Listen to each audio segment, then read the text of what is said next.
Hi, I'm Avery. Welcome to Kidpower Shorts.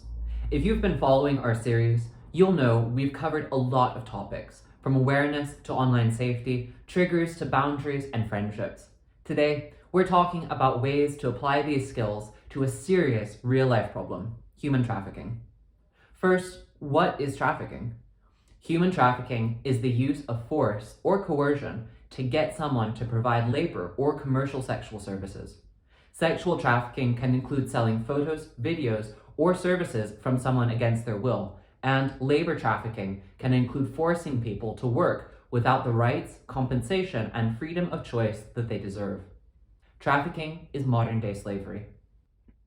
Trafficking can happen to anyone, no matter their age, gender, race, socioeconomic status, or abilities. And human trafficking can happen anywhere in the world, in every country and every kind of community. Although trafficking can affect anyone, some groups are at higher risk, particularly people whose fundamental needs for community, safety, security, and shelter are not being met. These groups include people who are lonely or isolated, are in an unsafe living situation or experiencing homelessness, are in a vulnerable position due to their immigration status, are having financial challenges, or who struggle with substance addiction. And of course, people can experience several of these challenges all at once. Often, when people think of trafficking, a very scary image may appear in their heads involving kidnapping and violence. Although this does sometimes happen, most of the time people are coerced into trafficking situations without being aware of what is happening, often lured by promises of love, safety, shelter, or security.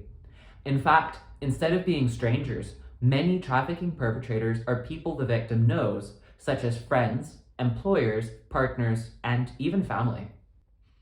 Understanding the patterns of behavior that lead to trafficking, being aware of warning signs, and taking action by setting boundaries, moving away, and getting help can help you keep yourself safe from human trafficking.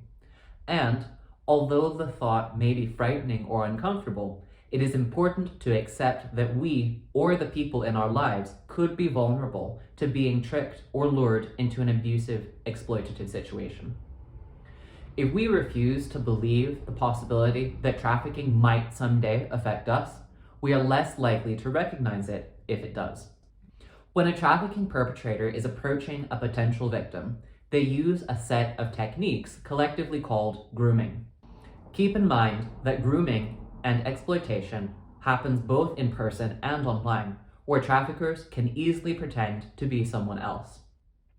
The grooming process often starts with the offer of something the victim needs or wants, such as love, shelter, or money.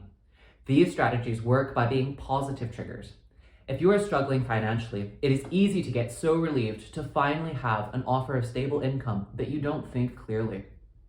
Similarly, if you are lonely or having trouble at home, a romantic partner or supportive community that showers you with love and affection and promises to take you away to a better life may look like a dream come true. These promises can be very hard to resist, especially if you are in a vulnerable position.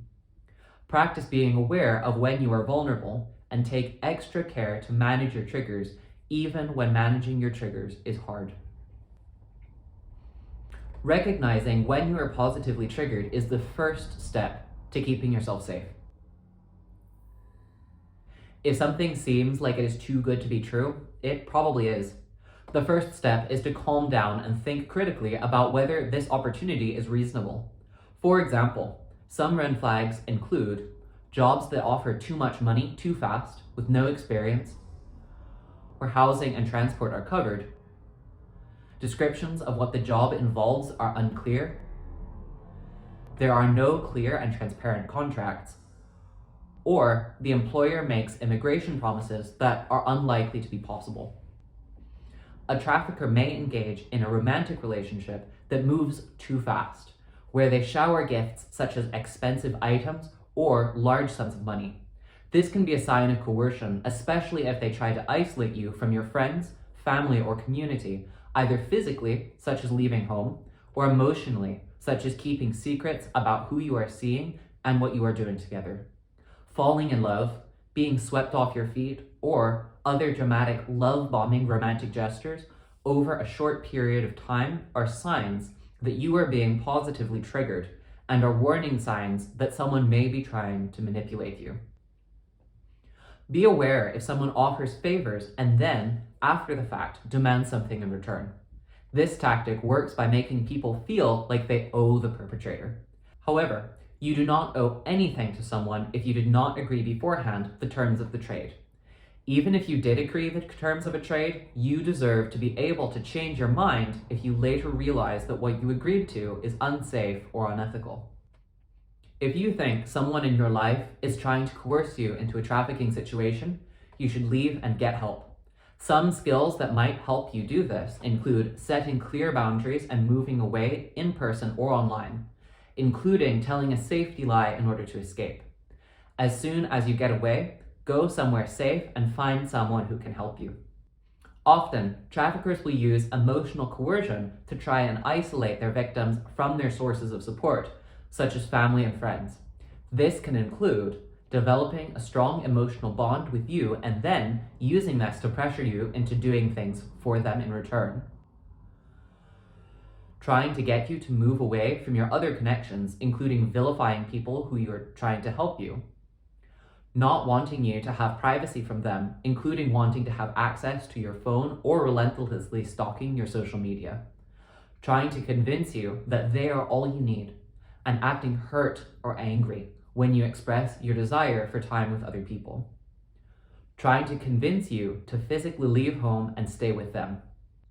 If you are struggling with big problems in your family, getting space and finding supportive people to talk to can be an important part of taking charge of your well-being.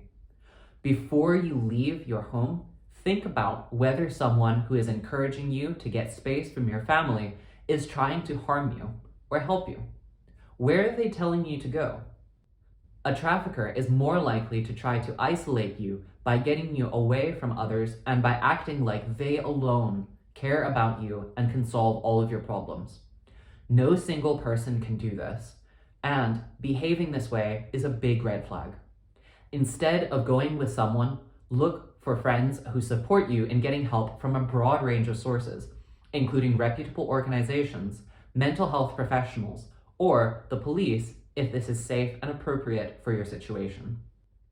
Another way someone might isolate a victim is by coercing them into doing something that they don't want to or that is illegal. It can be easy to feel deeply embarrassed or ashamed if you made a mistake or did things where you should have known better. Often, shame can cause people to withdraw further, isolating themselves and making it harder to get help. If a victim is being tricked or pressured into doing something illegal, the trafficker often uses the threat of their getting into trouble or going to jail to force them into accepting more abuse and doing more things against their will. Especially for people under 18, trafficking victims in many countries have some legal protection from prosecution for crimes they were forced to commit. Remember, if you are in an unsafe situation, you always deserve to get help, no matter how you ended up in that situation. Protect your heart from messages that undermine your belief in yourself as a powerful, capable, and important person. Remind yourself that mistakes are part of learning, that you are worthy of love and appreciation, and that you deserve to be treated with respect and kindness. Use affirmations and positive self-talk to protect yourself from negative beliefs about yourself, even if at first saying these positive messages to yourself seems awkward and not really true. Getting help can be challenging. Often, the people we might ask for help are busy, stressed, or tired, and maybe too distracted to listen at first. Practice using a clear, calm voice and persisting in asking for help, even if at first you are brushed off. Someone may try to get you to leave them alone instead of immediately helping. You can respond with a bridge that persists in asking for help. I understand you are busy and I need help. It's about my safety. Remember, your safety is more important than anyone's embarrassment, inconvenience, or offense, including your own. Thank you for watching Kidpower Shorts. Find more about everything we teach online at kidpower.org/relationships.